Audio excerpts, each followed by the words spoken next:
All the things you're doing in order to feel better and be more happy are having the exact opposite effect on you. Did you know that your behavior is subconsciously driven and that it is driven towards maximizing good feelings, like the feeling you get from dopamine? There's only one problem with pursuing dopamine, and that is that it will make you feel even worse in the end. So if you don't learn to take control of your mind and turn this around, you might very well find yourself stuck in a really dark place. How often have you thought that, oh, I'll be happy when I lose weight, when I get the new job, or I get a partner, or a new house, or whatever new thing you're dreaming of? How often have you thought that I will be happy when I get there? Probably pretty often, because we are wired to think that we'll be happy when we get to that place in the future. And the truth is that happiness won't come. Well, you could get that little boost of dopamine when you achieve your goals. The only problem is that it will not last. And why won't it last? Why are we pursuing the goals, the feeling that is in the future, the thing in the future that we think will make us happy? And when we get there, why don't we become happy? Well, in order to understand that, you need to know a little bit about your dopamine system, about your brain. You know, our brains developed millions of years ago when our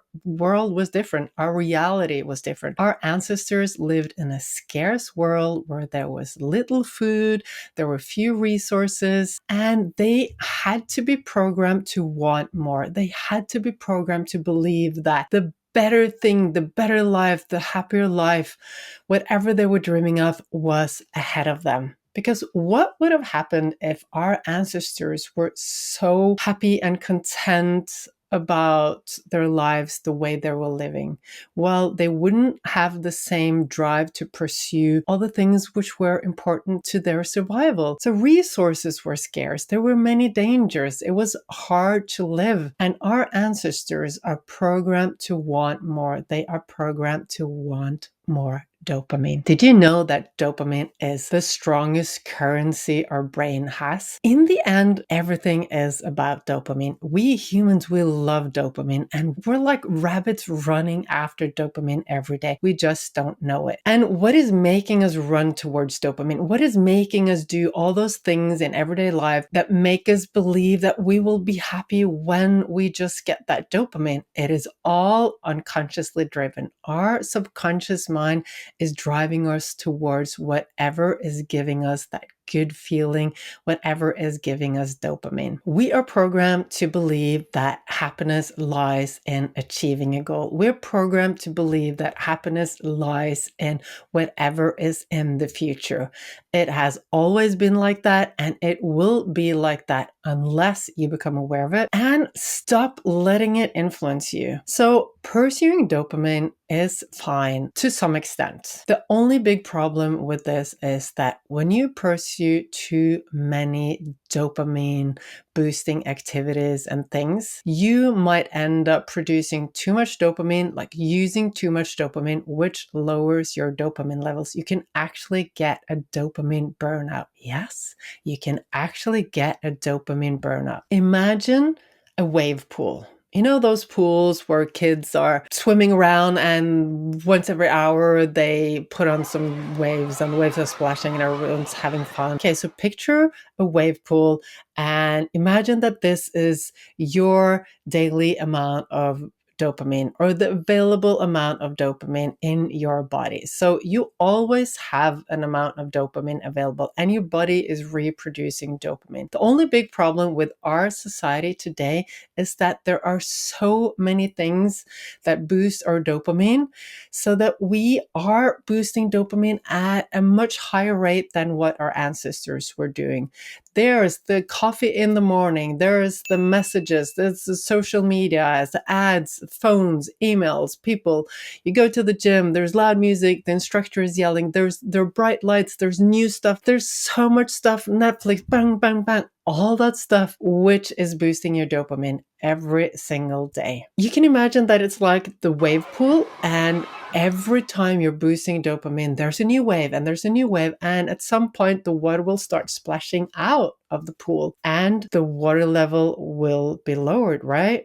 So This is how the dopamine system works. When you do too many activities that boost your dopamine level, it will be lowered. And yes, your body does replenish the dopamine levels. And if you do too many activities that boost dopamine, you will end up with a dopamine deficiency, which can be like a dopamine burnout. So a lot of people are out of energy, they're out of motivation, they feel really unhappy, and they have no idea why. And for a lot of these people, it's just because they have done too much fun stuff. And it's not only social media or foods or Netflix and gaming and all that stuff. It is skydiving, it's going on a weekend trip with your friends, it's going to a party, dinner, like exercising, all of that stuff. And a lot of it is great stuff I do myself and stuff which really enriches your life. The only problem here is that when we do too much of it, we can get burnt out. And when your dopamine levels are lowered, you feel unhappy. You feel like life doesn't have any meaning. You lose motivation, you lose drive, you lose energy, and it is not a good place to be. Trust me, I have been there.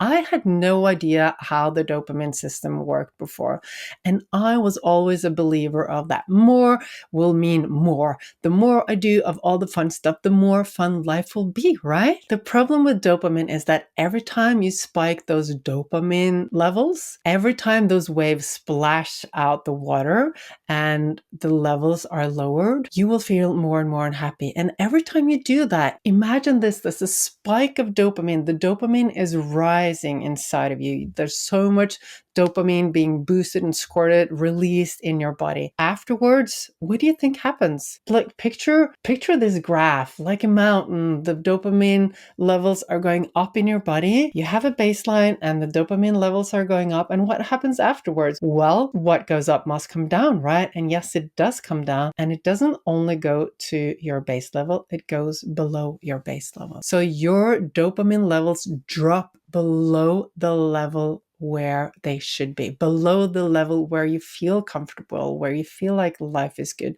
They drop really, really low. And what do you think happens when they drop that low? It is so uncomfortable. You'll end up feeling like life is horrible, like everything is dreadful, like you're depressed, like everything is wrong. You can feel anxious, you can be afraid, you can be really like all those negative feelings are connected to being in this dopamine deficient state. And you know what's really interesting about your brain? It has one main priority, and that is to keep you safe. And how does it keep you safe? Well, your brain doesn't always know what the best strategy for keeping you safe is. It only knows that it needs to move you away from danger and towards safety. And how does your brain know what is dangerous and what is safe? Well, it doesn't really. So whenever there is an uncomfortable emotion, a negative emotion, whenever there's that feeling of stress, your brain will go like, oh, this is dangerous. Let us move away from this. And what does your brain move you towards? It moves you towards safety. And what is safety? Well, it is wherever your brain has learned that there are good emotions, like dopamine. The good feelings, the happy hormones. If you get a boost of happy hormones, that means you must be safe. If there's stress hormones, that means you must be in danger. And your brain, your unconscious mind, is every second of your day driving you away from stress and everything uncomfortable towards what is comfortable and happy and where you get these good feelings. So imagine that you're in this dopamine deficient state. It is so uncomfortable.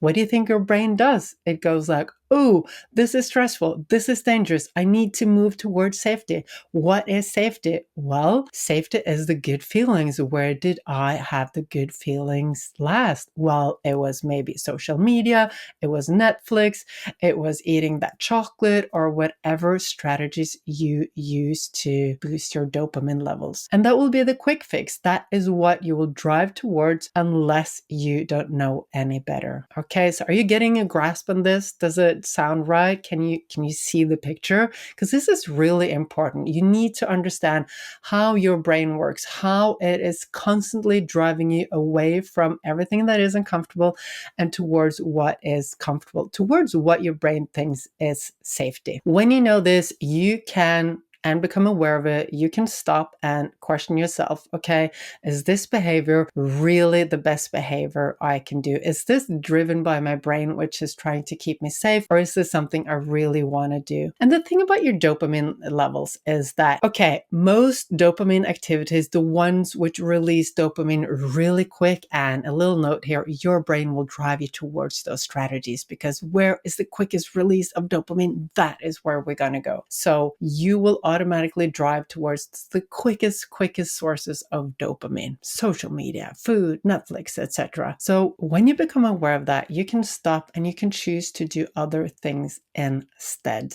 Okay, just going for a walk, relaxing, doing a meditation, that will replenish your dopamine levels and it will make you feel better. The biggest trick to getting away from those dopamine deficient states is really to have a complete break from your main sources of dopamine. Like, we can't do 100% dopamine detox. We don't want that. We need dopamine. Dopamine is what enables you to move. It gives you energy. It gives you motivation. It gets you out of bed in the morning. You need dopamine. What we want is to take a little break from the main sources of dopamine. So getting rest, eating nutritious foods, going for a walk, just watching the sunset, stuff like that will help your body replenish those dopamine levels.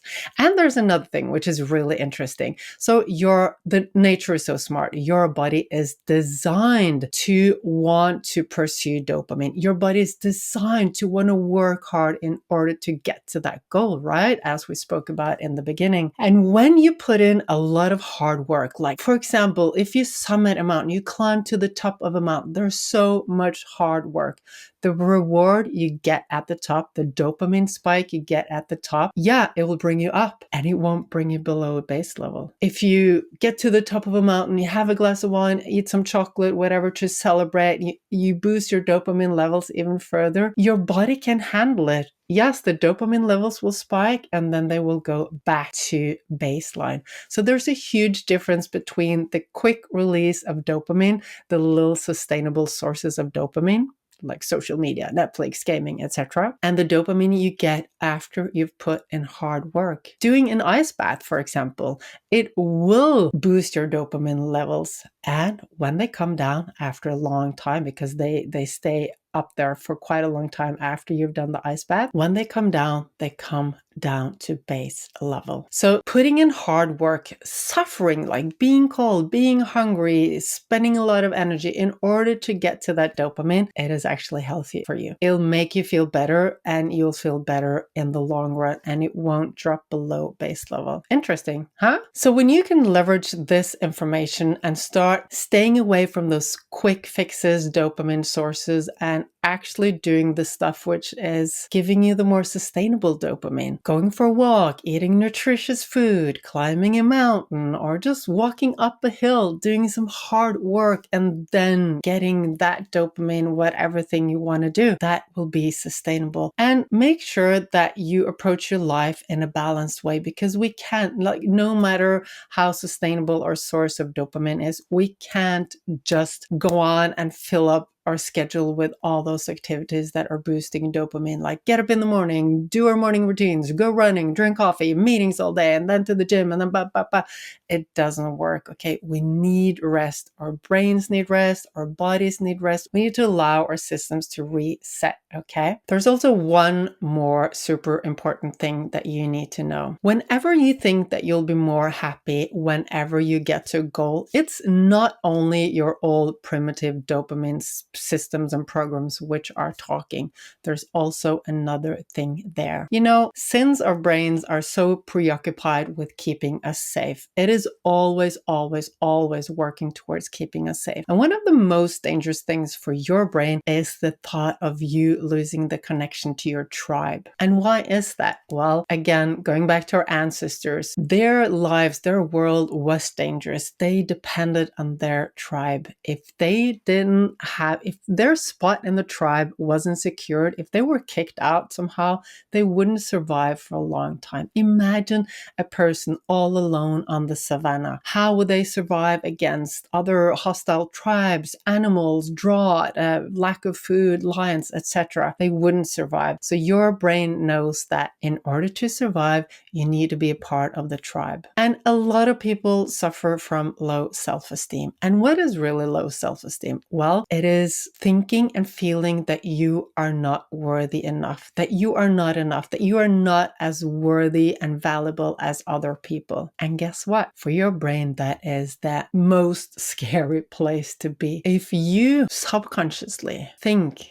that you're less valuable than people around you, your brain will go, "Ooh, that's so dangerous." Because if you're not valuable, what will happen to you? Maybe you're kicked out of the tribe, because you can just imagine that the people who are part of the tribe, they would be the valuable people to the tribe. And if you didn't bring any value to your tribe, well, then they might just kick you out. So your brain goes, you need to be more valuable so that you're safe, so that your spot in the tribe is secured. And how can you be more valuable? Well, it is when you're more perfect, right? So the main driver behind perfectionism, behind the reason why you are probably criticizing yourself, being really hard on yourself, the main reason behind that is that your brain is afraid that you will die if you are not perfect enough. And that again will make your brain think that, okay, I can't be happy now, because how can I be happy if I'm not safe? How can I be happy if I'm not valuable? But when I get to that place where I reach my goal, where people can see that I'm really good at what I'm doing, when I lose weight or whenever someone else gives me safety, that's when I can be valuable. That's when I can be happy. And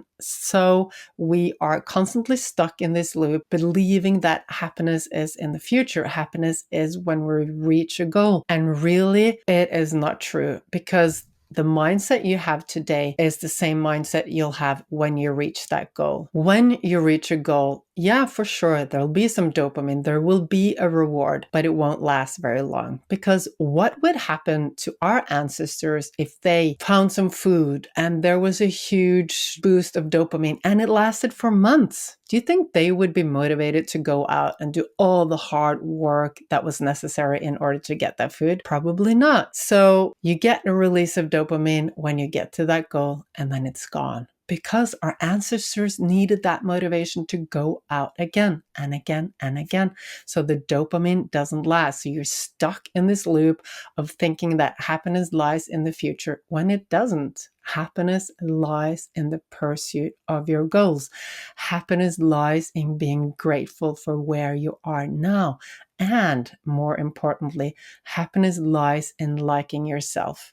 Because if you don't like yourself, if you don't believe that you're good enough, that you're enough, that you're worthy, if you believe that you'll only have those feelings when you achieve something, when you produce something, when you're more perfect, you will end up in that loop forever, because it is not about the goal. It is not about whatever you can achieve. It's not about how you look or the house you have or the job you have or the partner or whatever. It is about how you view yourself. And that doesn't change based on the outer circumstances. The only way we change that is working with what we have on the inside. And trust me, I've been there. I spent so many years hating myself, just criticizing myself, thinking that I couldn't be happy, I couldn't be free, I could only be happy, I could only be free when I lost weight, when I looked like that. And you know what happened? When I did lose that weight, when I did change how I looked, when I did get that job and that dream house and partner and kids and everything I dreamed of, nothing changed. It didn't change until I started believing, knowing and feeling, believing that I am enough. And you know what? So are you. You are enough. If this resonated with you, I'm sure you like this one too.